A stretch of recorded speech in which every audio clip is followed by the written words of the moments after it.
Olá, estamos aqui para mais uma rodada de conteúdo extremamente interessante, importante, né? Trataremos aqui das atualidades da área tributária e estamos recebendo duas pessoas da mais alta estirpe aqui do nosso segmento, da nossa área contábil e tributária, a consultora, professora Cristiane Ferraz, extraordinária profissional, e também o Samuel, uma jovem liderança, né, que tem já nos inspirado com o seu talento, com a sua inovação, um profissional dedicado.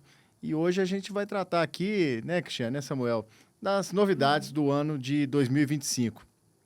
Depois de quase 60 anos, enfim, a reforma tributária foi aprovada, já está na Constituição Federal, a emenda constitucional 132 já foi aprovada e a Lei Complementar 214 de 2025 também.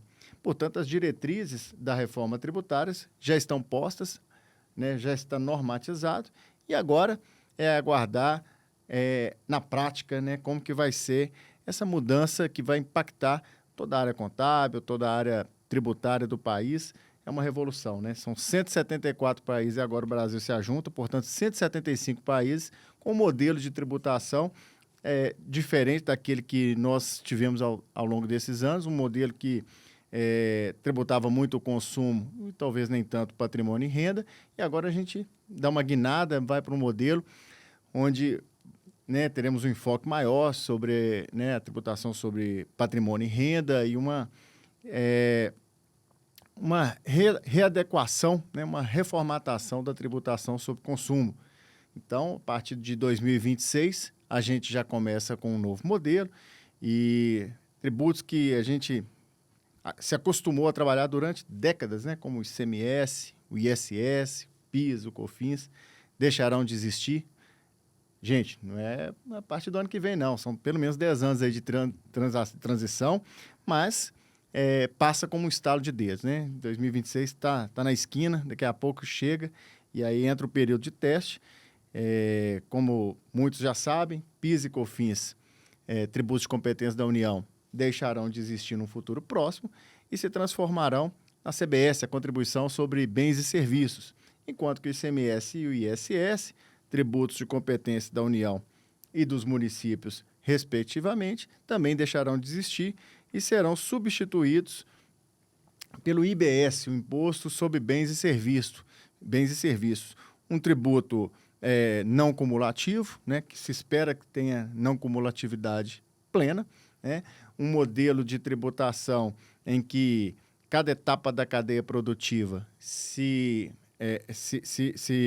apropria do crédito do valor do produto ou serviço consumido na etapa anterior e compensa com o débito na saída, não é?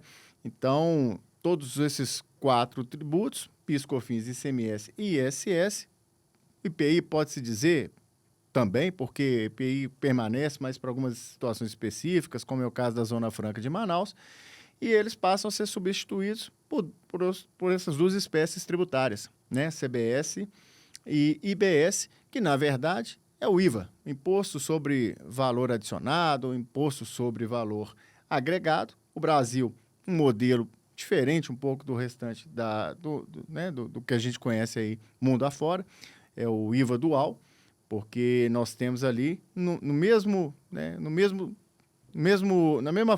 modelo de arrecadação, 2 entes beneficiados com o produto da arrecadação, 3 entes, vamos dizer, a União, os estados e os municípios. Portanto, será necessário, inclusive, a criação de um conselho gestor, nos moldes do que a gente já conhece, né, do Conselho Gestor do Simples Nacional, só que agora com presidência alternada, né, a cada mandato a gente tem um presidente que representa a União, depois um presidente que representa os estados e os municípios, e a representação também se faz por meio de 54 representantes, 27 dos estados e outros 27 por média ponderada, né, 14 ali escolhidos aleatoriamente, 13 por média ponderada dos municípios. Então, a gente passa a ter essa administração do produto da arrecadação e uma alíquota de referência, uma alíquota fixa, né, cada operação, todas as operações serão tributadas por essa alíquota de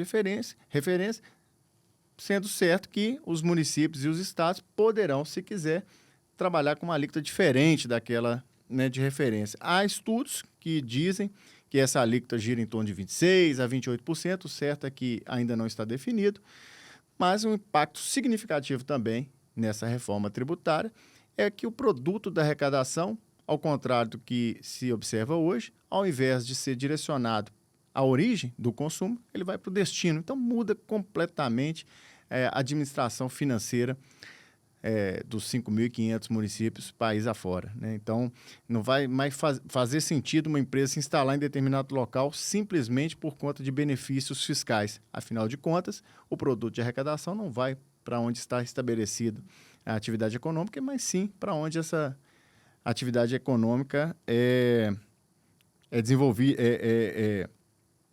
acontece de fato. Onde o consumidor está é que o produto da arrecadação irá. E ponto interessante é que algumas categorias terão uma redução nessa alíquota de referência, reduções de 60%, 30% e até isenção. Então, medicamentos, itens de educação, produtos veterinários, produtos de primeira necessidade, como é o caso dos produtos hortícolas, carne, ovos, enfim, os produtos da cesta básica terão 100% de redução.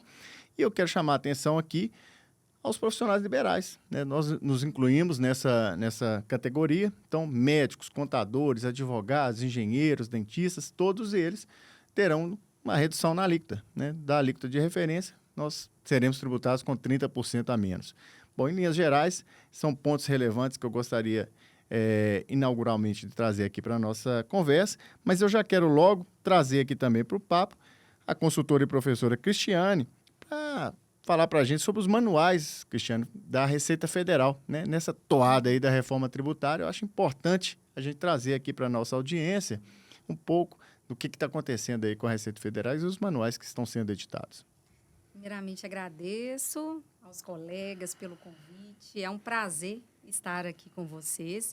E sabemos que a reforma tributária, bem como o doutor Daniel colocou, temos aí muitas novidades, muitas questões a serem observadas, mas especialmente para nós, enquanto contadores, nós temos que ter uma preocupação maior com as obrigações acessórias, porque além do cumprimento das regras tributárias, nós temos que trazer essas informações nas declarações de forma condizente, de forma concisa, para evitar os processos de fiscalização.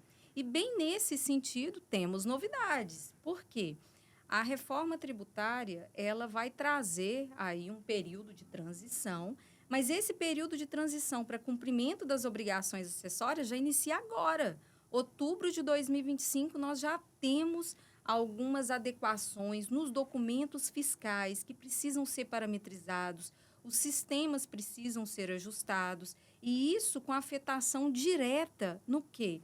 Na formalização de contratos, formação de preço. Então, existem uma série de estratégias que antecedem a reforma tributária de forma específica. Então, nesse sentido, temos aqui uma novidade muito interessante, que é o Manual de Fiscalização do PIS e da COFINS, que foi divulgado pela Central de Conteúdos da Receita Federal. E esse manual, ele é interessante porque a Receita Federal, ela vai determinar como que os contribuintes eles devem proceder para a identificação e a mensuração dos créditos de PIS e COFINS. Então, a preocupação da Receita é, olha, já estou te informando aqui como que você deve proceder com as escriturações do SPED de contribuições. Por quê? Porque, na sequência, nós vamos passar por um processo de transição que, se não houver uma formalização da forma como está sendo orientado, você vai estar sujeito aos processos de fiscalização. E aí, nesse sentido, nós temos até uma novidade muito recente, que foi uma publicação do GT 48, que foi publicada agora, em fevereiro de 2025, trazendo uma novidade, dizendo que, para a reforma tributária, o CBS, o IBS e o IS, eles não serão informados no SPED do ICMS do IPI, que é no SPED fiscal. Ou seja, tudo leva a crer que nós vamos ter a informação do IBS, do CBS, do IS no SPED Contribuições. E isso faz até uma certa condizência com a regra, porque durante o período de transição, tudo aquilo que for recolhido a título de IBS e CBS vai ser deduzido do PIS e COFINS. Então, nada mais coerente que a declaração do SPED Contribuições que receba essas informações. E até pensando num cenário de simplificação tributária, o SPED Contribuições, embora você apresente a apuração por CNPJ, você consolida em uma declaração única de natureza federal para fazer a entrega. Então, ela é mensal, ela é detalhada por CNPJ, mas ela tem uma entrega única, diferente do SPED fiscal, porque no SPED fiscal você tem uma entrega específica por CNPJ. E um ponto também operacional interessante é que no SPED Contribuições você tem um detalhamento tanto das entradas como das saídas, diferente do SPED fiscal, porque no SPED fiscal você só tem um detalhamento item a item das entradas. Então, diante dessa novidade, né? Então, para a reforma tributária, não vamos ter o SPED fiscal, acreditamos que será o SPED Contribuições, até porque não teremos um SPED novo próprio para a reforma tributária, porque isso investe custo e não acreditamos que essa seja a intenção do governo. Além desse manual, nós também tivemos a publicação de um manual muito interessante, que é a publicação do manual de perguntas e respostas sobre os juros sobre capital próprio. JCP. JCP. O JCP, ele teve algumas reformulações de entendimento, de forma de apuração, por meio da Lei 14.789. E essa lei, de dezembro de 2023, ela trouxe algumas particularidades para a apuração do JCP. Então, veio a Receita Federal e trouxe esse manual, também disponível na Central de Conteúdos da Receita, onde tem publicação de manuais, e ele está disposto por perguntas e respostas, levando para o contribuinte aí uma certa clareza prática de como apurar o JCP, porque sabemos que na segunda fase da reforma tributária, que é quando a gente vai tratar da questão da renda, existem, sim, intenções por parte do governo de extinguir o JCP. Então, são cenas dos próximos capítulos, mas é importante que a classe contábil já se antecipe com relação a essas novidades. Eu tenho percebido, por onde eu tenho andado, sabe, Cristiano, não sei se você também tem tido a mesma impressão, que parece que existem duas categorias de profissionais olhando, né, para essa questão da reforma tributária. Uma categoria extremamente preocupada, descabelando, achando que o mundo vai acabar. E outra não está nem aí, deixa acontecer, deixa a vida me levar e vamos ver a hora que começar. Eu particularmente acho o seguinte, nem tanto ao céu, nem tanto ao inferno, sabe? Eu acho que não é para desesperar, pelo contrário, vejo até como uma grande oportunidade para nós profissionais da contabilidade, mas também não é para relaxar, porque o ano que vem, né, é o período de teste.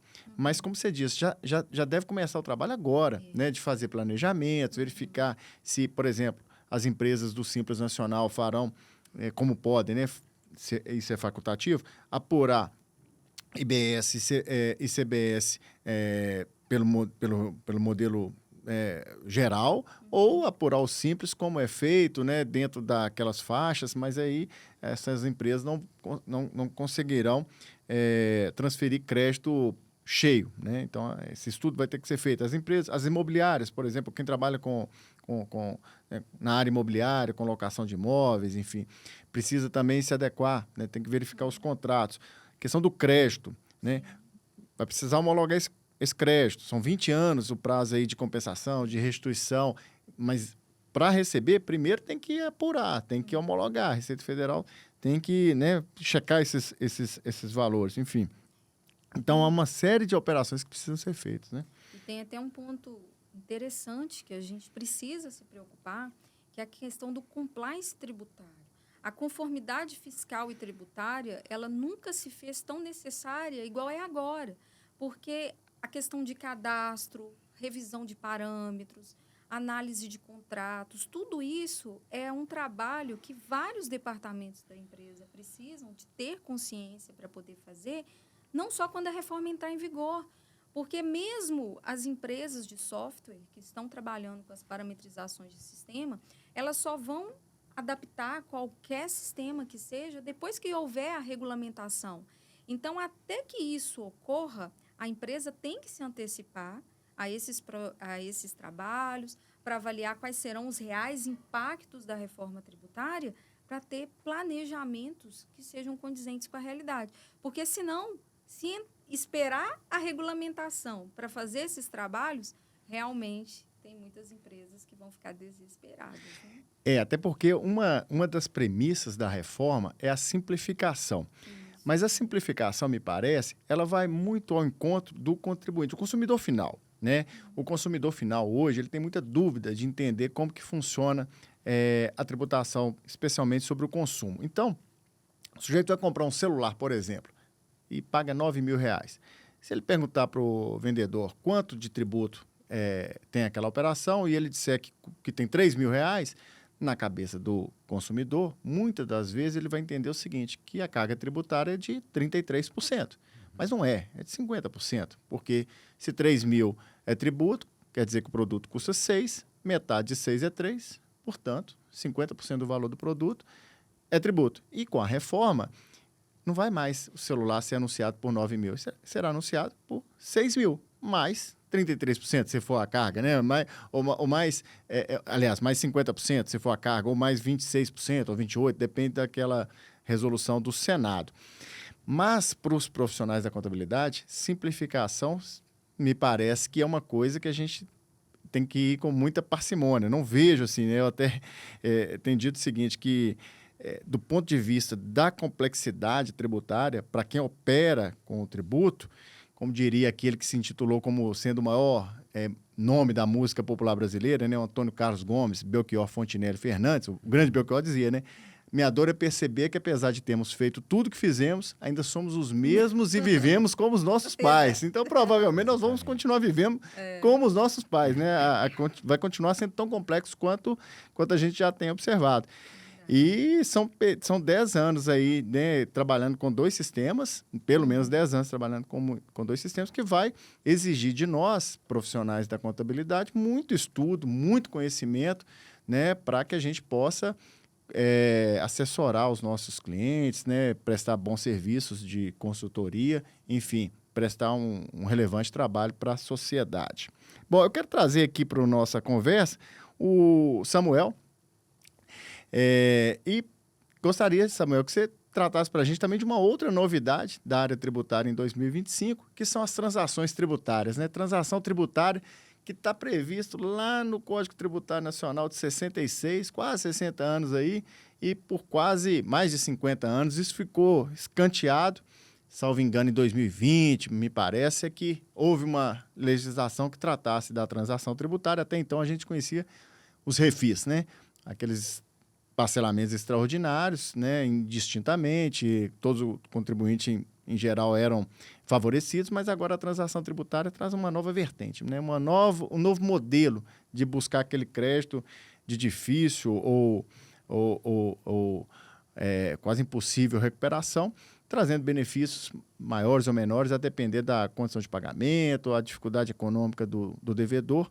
E a Receita Federal editou, né, recentemente, novas portarias, novos editais, né, tratando aí de modelos de transações tributárias, e gostaria que você trouxesse para a gente essa novidade, Samuel.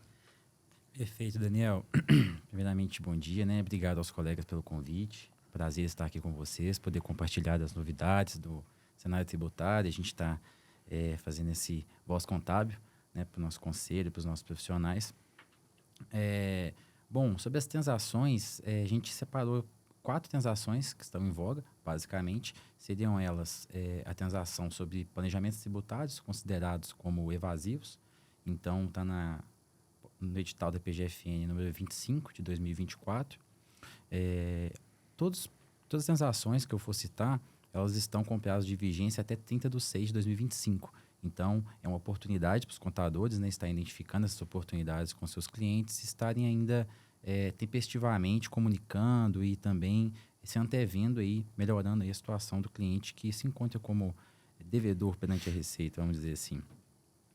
Uma segunda transação que a gente tem seria sobre classificações incorretas na Zona Franca de Manaus para empresas voltadas para o segmento de produção de bebida alcoólica.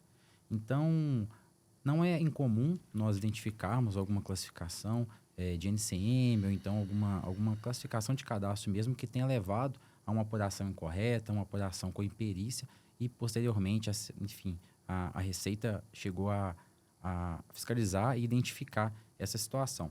Então, é importante citar que, sob a transação, os débitos têm que estar em dívida ativa, né? Ou seja, em contencioso administrativo ou judicial, essas transações que estão sendo mencionadas. Também na portaria PGFN, de número 26, de 2024. A próxima é interessante também sobre débitos de folha de pagamento, PLR, imposto de renda, débitos voltados para contribuição previdenciária, também na portaria 27/2024 da PGFN.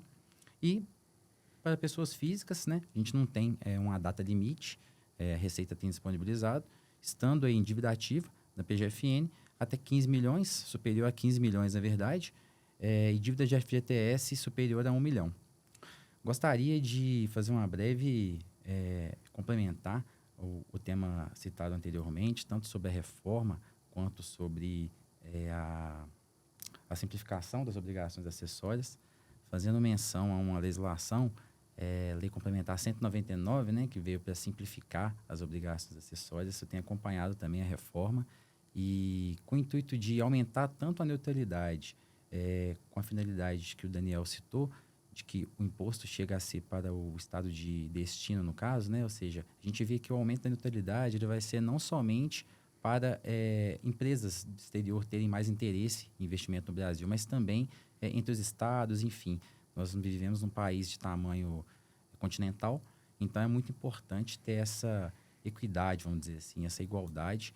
E com essa simplificação, eu acredito que a gente, como você disse, a gente não pode esperar muito ainda, né? Que a gente tem são expectativas, mas tem caminhando aí de uma forma que a gente espera que haja, sim, uma simplificação. Basicamente, o que eu vejo sobre a reforma, esse aumento da neutralidade vai ser muito bom para a gente. Outra questão interessante para 2025 é esse modelo, né, de inclusão de tributos, né? A gente tem DCTF Web, então, graças ao bom Deus, a partir do ano de 2025, a gente passa a ter um modelo só, uma data única para apresentar, também é uma novidade do campo tributário. Então, a portaria Instituição Normativa 2237 de 2024 trata da DCTF Web e a partir de agora de 2025, o prazo passa a ser um só, dia 25 do mês subsequente ao da ocorrência do fato gerador. Então, novas empresas, né, novas categorias estão incluídas nesse modelo de inclusão de tributos, o tal do MIT, né? Então, as empresas do Simples e também nativas. E as pessoas físicas continuam dispensadas. Amplia a gama de tributos, né, a serem informados. Então, imposto de renda retido na fonte, IPI, contribuição social sobre o lucro líquido, além da contribuição para o INSS, está tudo ali dentro da DCTF Web, do MIT, do modelo de inclusão de tributos. Enfim, é uma novidade também interessante aí da área tributária para 2025.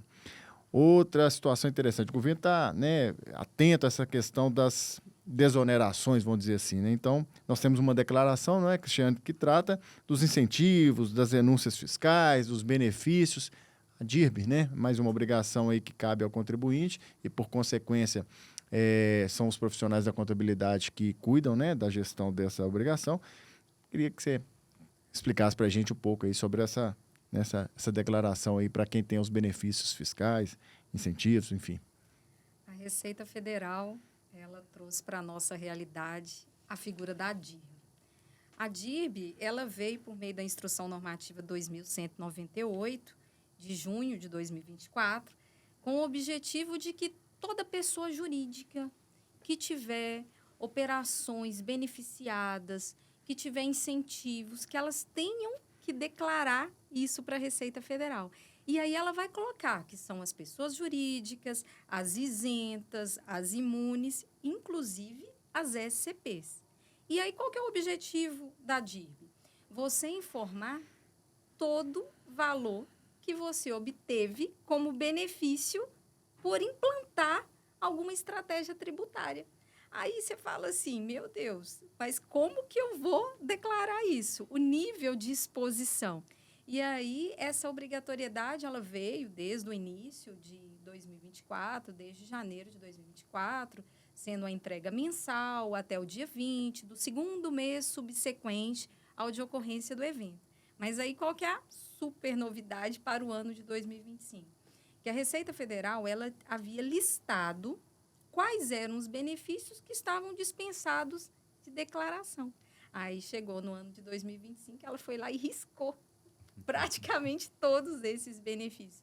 De modo que traz para o contribuinte uma necessidade de trazer a informação de todo e qualquer planejamento tributário que se adote.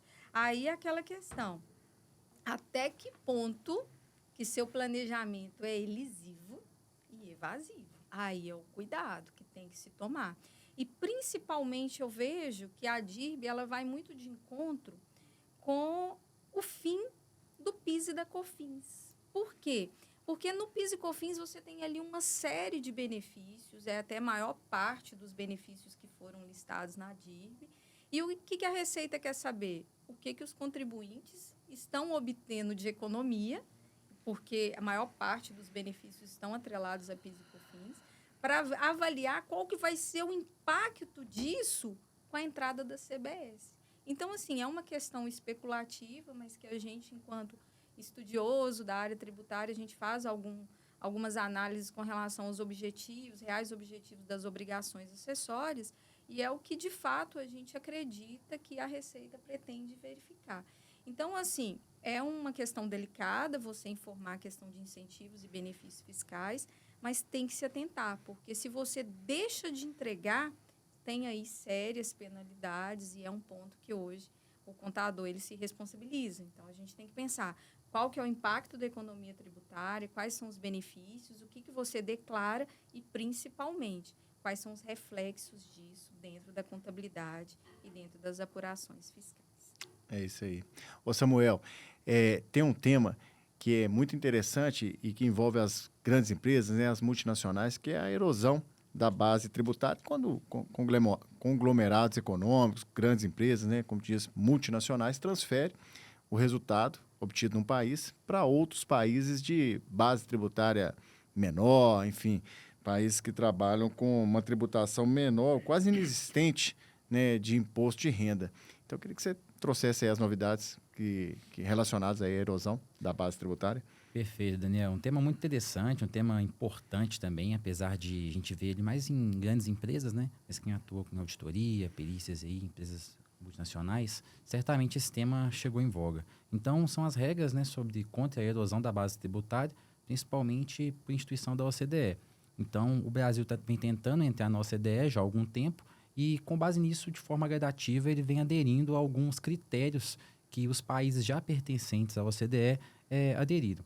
Então, esse critério de evitar a erosão da base tributária, ele vem para instituir um valor mínimo de tributação sobre o lucro líquido. É importante salientar que a CSLL ainda não teve um aumento, não vai ter um aumento efetivo, ela permanece com a alíquota de 9%, né, variando apenas aí as bases, enfim, de acordo com o regime tributário, dentre outros critérios.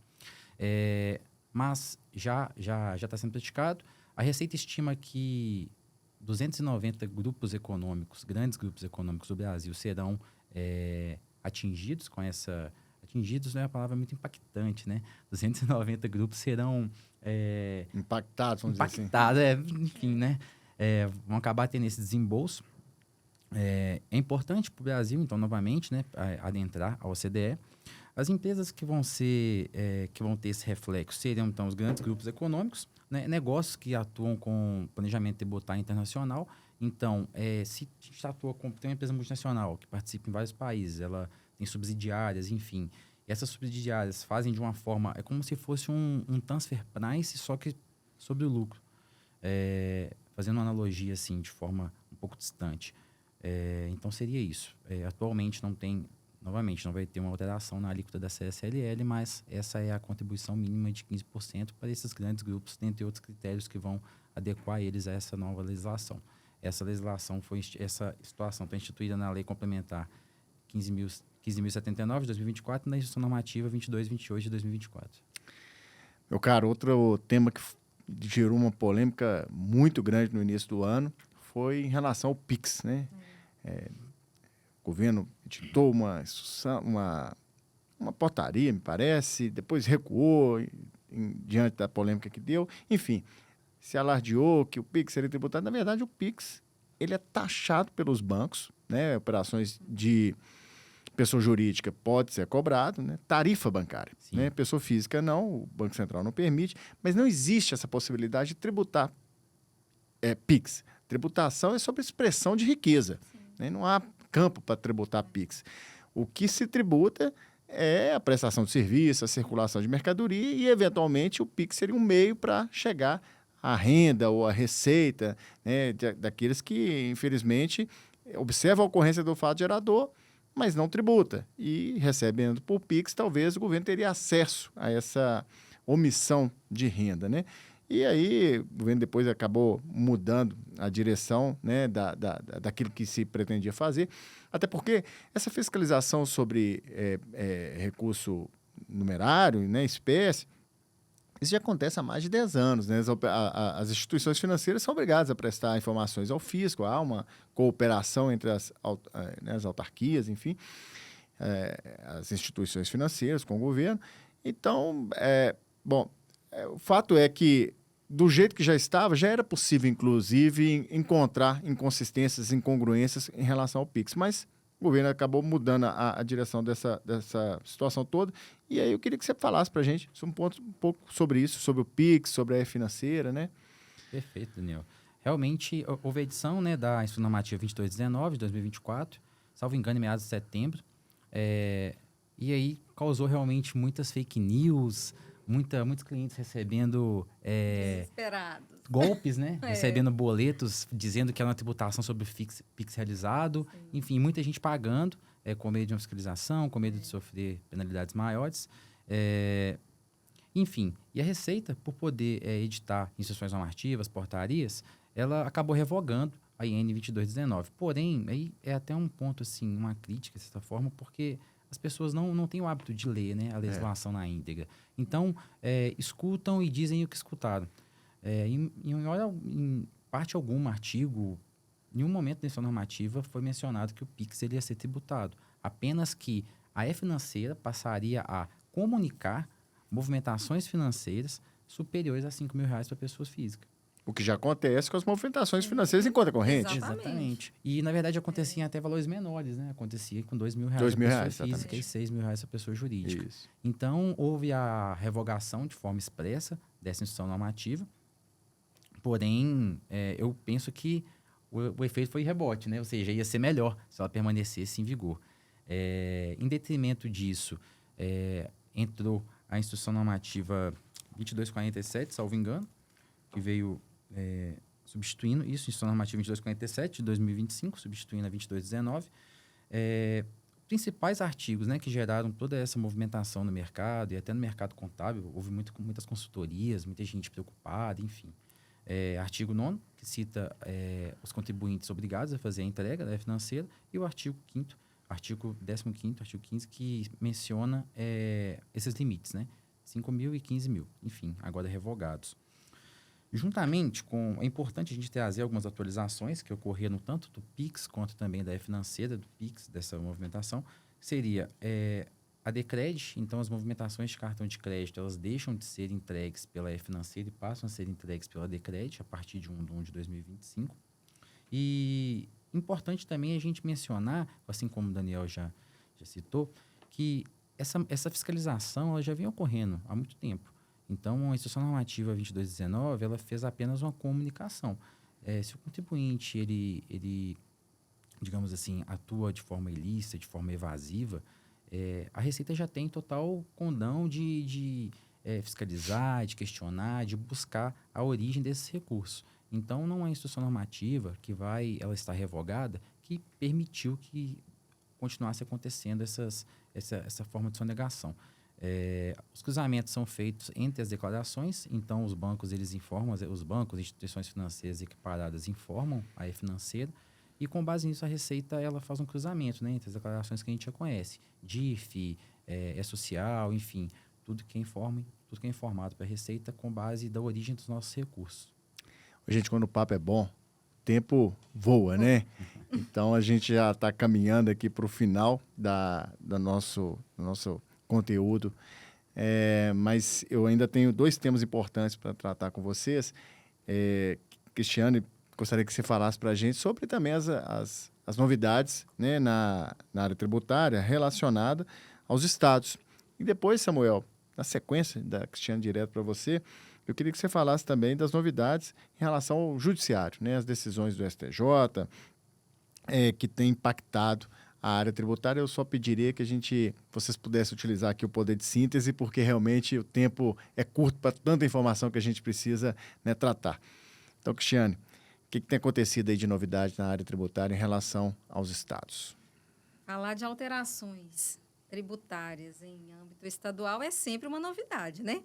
A todo momento temos novidades. Então, assim, tivemos vários estados com atualizações de alíquotas, a questão da substituição tributária, tivemos várias adequações de NVA, mas vamos dar um foco aqui em 2 atualizações que foram para o estado de Minas Gerais, que abrange aí uma gama substancial de contribuintes. Nós temos a Resolução 5.873, de janeiro de 2025, muito interessante, que veio o quê? Incentivar a pontualidade. Aqueles contribuintes que são pontuais, é até uma questão positiva, né? Porque o governo federal geralmente apoia aqueles devedores. Aí, quando vem o governo estadual apoiando o bom pagador, é uma coisa boa, né? Faz com que os contribuintes tenham aquele pensamento de serem adimplentes, né? Uhum. E essa resolução, ela veio prever uma possibilidade de você fazer uma dedução no saldo devedor de acordo com a sua adimplência. Então, se você é adimplente entre 1 ou 2 períodos aquisitivos, que dá o correspondente a cada período aquisitivo de, no mínimo, 12 meses, você pode ter uma dedução ali de até 1%, limitada a 3.000 FENGs, que você pode deduzir do seu ICMS. Agora, se você é ainda um contribuinte ainda mais comprometido e você tem ali acima de 2 ou 3 períodos aquisitivos, você vai poder deduzir até 2% limitados a 6.000 FENGs. Então, assim, esse benefício que o Estado de Minas está dando, ele vai ser reconhecido tanto na DAP como no SPED fiscal e vem trazer aí realmente uma tranquilidade de fluxo de caixa. Porque você já iniciar um ano com tantas obrigações e aí você tem um respiro de obrigação tributária, eu vejo que é positivo. Ótima né? notícia. Então, ótima notícia. Um ponto positivo para todos nós. E nós temos também uma questão que foi trazida por Minas através do decreto 48.957, de dezembro de 2024, que foi uma alteração substancial na regra da tributação para o segmento de transporte. Uhum. Por quê? A regra para o setor de transporte era a aplicação do crédito presumido. Uhum. Essa era a regra. Então, se a empresa ela queria adotar um sistema de débito e crédito, ela deveria solicitar um regime especial junto ao Estado. O Estado iria analisar, mas por uma característica do setor, esse era o melhor benefício. Agora, não. Mudou. A partir de janeiro de 2025, a regra inverteu. A regra agora passa a ser o débito e crédito. E se a empresa quiser o crédito presumido, ela vai ter que entrar com um pedido de adesão junto ao CIARE. Aí, qual que é o detalhe? Isso deveria ter sido feito em janeiro. Nossa, perdi o prazo. Perdeu o prazo, então agora você vai ter que amargurar por todo o exercício social o seu sistema de débito e crédito. Então, aí é muito importante porque o Estado apresentou essa alteração, alguns contribuintes não procederam e tem o risco aí de receber fiscalização. Então, é importante fazer um planejamento, avaliar o que é melhor para que no início do exercício você faça a opção correta. Então, assim, poderíamos ficar aqui, né, o resto do dia falando de novidades em termos tributários estaduais. Mas essas são as principais que eu gostaria de compartilhar com vocês. E no judiciário, Samuel? Vamos lá, no judiciário a gente teve uma alteração que altera um dos principais segmentos que vem revezando o pódio sobre os setores que mais contratam, né, que mais dispõem de mão de obra, que é o setor da construção civil. Então, o STJ, ele reapreciou uma decisão já pacificada, vamos dizer assim, no tocante à exclusão de materiais, a exclusão dos materiais aplicados da base de cálculo do ISS. Então, o STJ, ele reapreciou essa decisão e se pronunciou dizendo que a base de cálculo do ISS, entendimento, é de que é o valor total dos serviços.